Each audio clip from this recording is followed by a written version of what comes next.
At the restaurant, under chandeliers warm enough to lie about the moment, my brother lifted his glass and said clear as a bell, "An adopted girl like you doesn't belong here." No whisper, no hesitation, just a clean public cut. The table erupted laughter sharp enough to scrape bone. My parents didn't blink. The server slid a $2,500 check in front of me like it had my name etched into the leather. I didn't argue, didn't flinch. I just smiled the kind you wear when you've run out of places to stand. And then a single word sliced through the noise. Wait. My grandfather ended every laugh in the room with just that one breath. I was 5 when the world split open, metal on metal glass scattering across asphalt, voices, fading into a kind of ringing that never really left me. Florida's Child Services called it an urgent placement. I called it moving from one temporary living room to the next, each door closing before I could memorize the wallpaper. When Linda and Mark Ellis signed the papers, everyone said I was lucky. A family at last, stability, a home. I was too young to understand that some homes come with price tags and some signatures mean ownership, not belonging.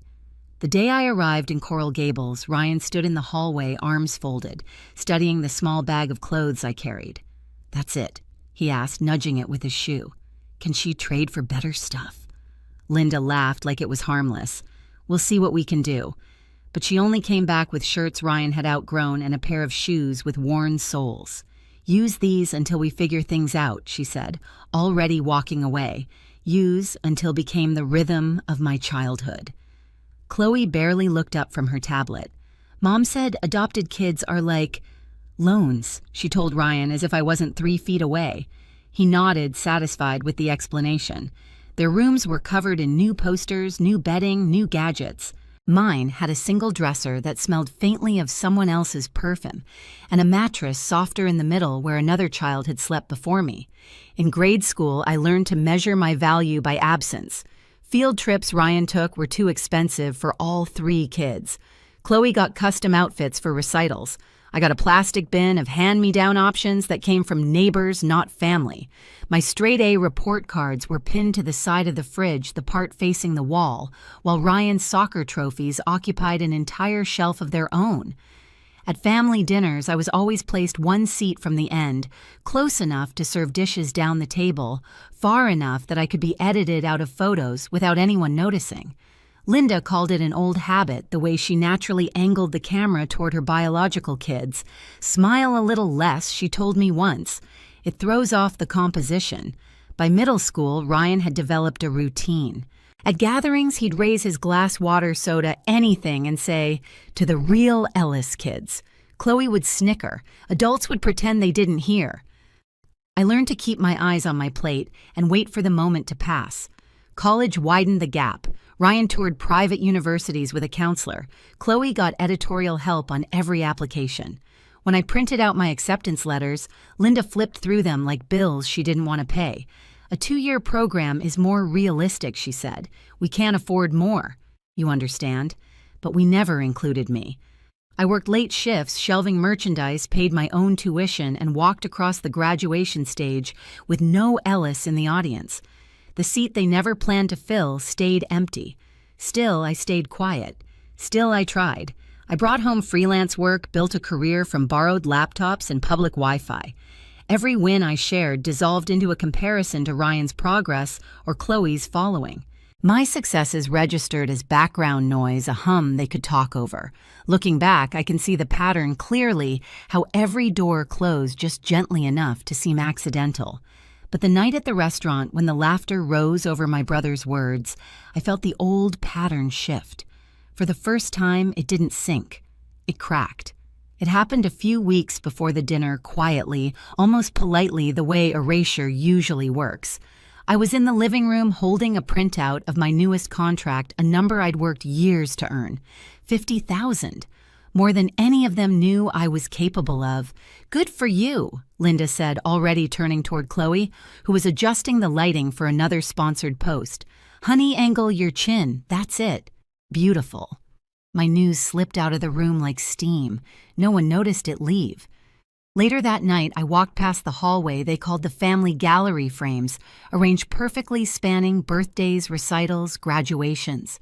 Ryan in his cap and gown, Chloe cutting a ribbon at her dance recital, Mark and Linda holding them candles glowing behind. I scanned for myself even though I knew better. Not a single photograph. 22 years and I wasn't in one captured moment. At dinner the next Sunday, the imbalance sharpened. I tried again, light tone, small smile, mentioning a potential long-term client. Mark nodded, then asked Ryan about his workout routine. When I opened my mouth again, Chloe lifted her phone and angled it to crop me out of the frame. A practiced motion, almost graceful. It wasn't the first exclusion, just the first one that didn't sting. Numbness has a different temperature, quieter, heavier. I sat there feeling the space around me shrink until I was an outline no one bothered to fill. So at the restaurant, when Ryan said what he said, the part that surprised me wasn't the insult. It was how familiar it felt, like a phrase I'd been rehearsing without ever speaking. That's why I smiled. Not from strength, from recognition. I drove home from the restaurant without turning on the radio. The night outside Miami was warm, but the silence inside the car stayed cold, steady, almost deliberate. By the time I reached my building, the humiliation had settled into something flatter. Not rage, not grief, just clarity, thin and sharp enough to cut without bleeding. I didn't turn on the lights when I stepped inside. The dark made it easier to breathe. I set my bag down, slipped off my shoes, and walked straight to the small desk pressed against the window. The city glowed outside each light, a reminder that life moved even when families didn't. I opened my laptop. No dramatic gesture, no angry typing, just a steady sequence of clicks. Inbox, archive, old folders, files labeled things like statements, payments, records. Documents I used to skim, believing whatever the Ellis family told me about household expenses. I'd saved them mostly out of habit scanning and storing each envelope they redirected to me. For years, I thought I was being responsible. That night, I realized I'd been collecting evidence. I pulled the first stack onto the desk. Withdrawals, transfers, amounts that didn't match the stories I'd been told. I created a spreadsheet color-coded by decade, a line for every year since I'd arrived at the Ellis home, a column for who benefited, another for what was taken. Each row filled itself slowly: tuition for Ryan's private school, Chloe's extracurricular programs, renovations on the Coral Gables house. The trust my biological parents left behind had been treated like a fountain that existed to water the Ellis garden. I didn't react, didn't tense. My fingers moved across the keys as if they already knew where this was going. Somewhere between the 50th and 60th line, the coldness settled deeper, a kind of calm that felt nothing like defeat, more like arrival. Around midnight, I printed the documents. The cheap home printer coughed out each page with a mechanical whine, the kind that echoed in rooms where people lived alone. I laid the sheets on the table one by one, lining them in chronological order until the past 2 decades stretched across the wood like a timeline of borrowed futures. At the very end of the row, I placed the last object I had from my early childhood, a small photo of me at 6 years old, standing outside a foster home whose name I barely remembered. My hands hung stiff at my sides. My face looked uncertain, as if waiting to see if someone would call me back inside. I set the picture down, not to mourn it, but to mark the beginning of the pattern. A soft knock pulled me from the table. 3 slow taps. Harold. He didn't wait for me to open the door fully. He stepped inside, glanced at the papers, and exhaled the kind of breath people release when a truth they've carried alone is finally shared. I knew, he said. His voice wasn't apologetic, just honest. I didn't have the proof, but I knew. I didn't say anything. Silence had always been my safest language. He walked to the table, adjusting his glasses, studying the pattern with a businessman's precision. They used every dollar he asked. Almost, I said. Not on me. He nodded slowly, as if confirming the answer to a question he had asked himself for years. We are not fighting them, he said. We're correcting the record. He didn't ask if I was ready. He simply sat across from me and began outlining what would become our plan, turning each document into part of a case file, each gap into a lead. He listed the professionals we would need: a forensic accountant, a trust officer, a legal advisor. People who dealt in systems, not emotions. While he talked, I gathered the papers into neat piles and placed them into labeled envelopes, year by year, loss by loss, fact by fact. When he finally paused, the room felt different, less like the home of someone overlooked and more like the war room of someone preparing to reclaim what had always been hers. Harold glanced at the doorway at the darkness behind me. "You don't owe them anger," he said. "Just truth." I nodded again. After he left, I continued the rest alone. I opened the family group chat, scrolled through years of messages where my words floated unanswered. Birthday invitations I'd been forgotten on, pictures I'd been cropped out of. Then I tapped Leave Group. No announcement, no explanation. Next, I searched for the list of auto payments tied to my account subscriptions, utilities contributions Linda had directed me to handle for the household, even after I'd moved out. I deleted each one. Click, click, click. Each cancellation sent a quiet pulse of finality through the apartment. By dawn, the apartment was still dark, but the weight in the room had shifted. I glanced once more at the timeline on the table, the story they'd written with my inheritance, and then gathered everything into a single binder. Every page slid into place with a soft, decisive sound. Before closing it, I added the photo from my childhood to the front pocket. Not as a reminder of loss, but as the first page of evidence. A new day seeped into the room, pale against the blinds. I stood there, binder in hand, and realized I felt no urge to justify myself anymore. That part of me had already been emptied at the restaurant, somewhere between the laughter and the check they expected me to sign. This was different. This was direction. This was control. I set the binder by the door, ready for the next meeting with Harold, and walked into the kitchen. The air was cool, thin, steady.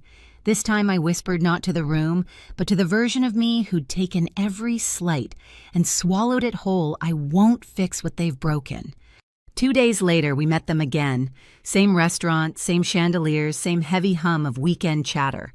Ryan had chosen the place to celebrate a small promotion, something loud enough to center himself again.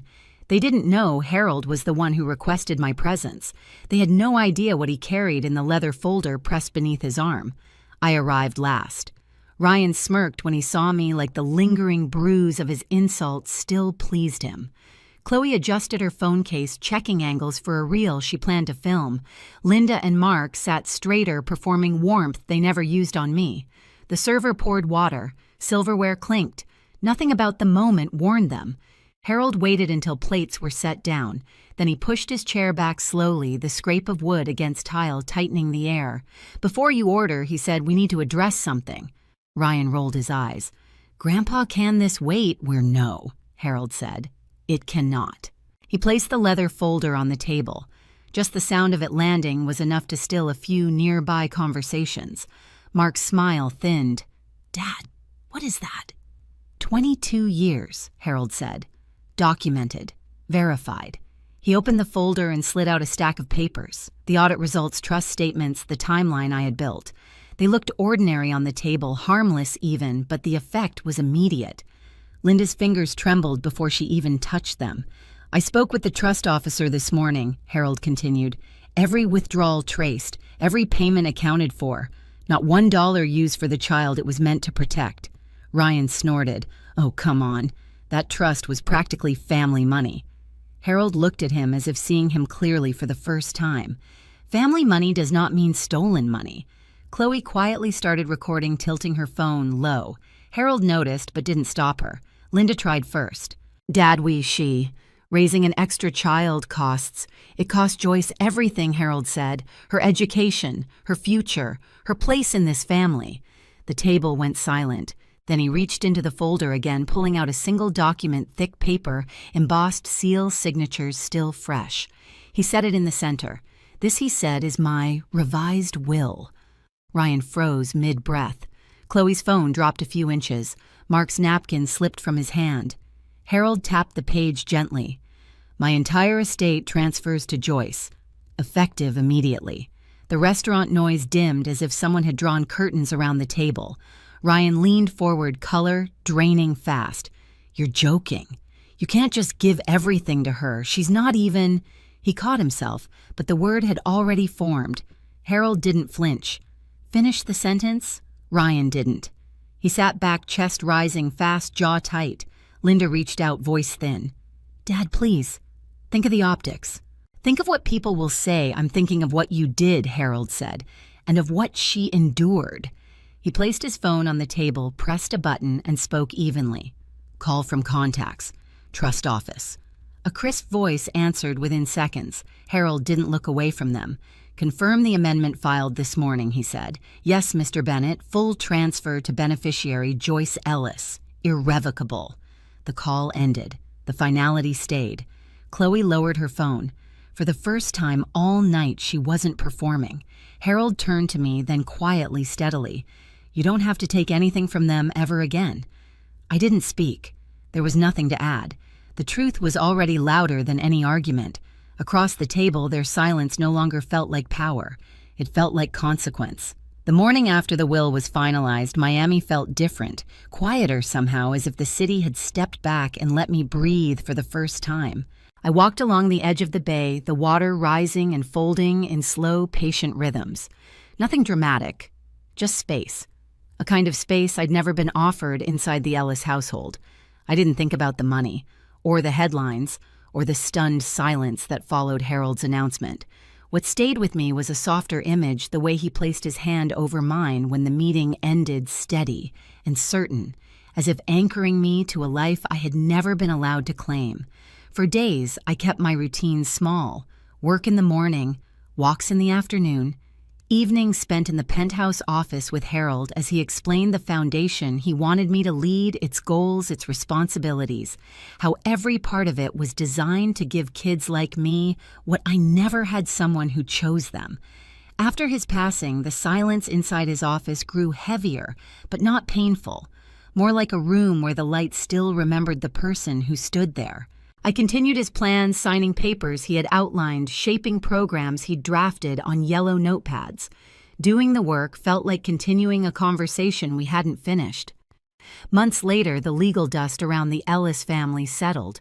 No dramatic confrontations, no demands, only quiet distance. The kind that doesn't sting because it's finally intentional.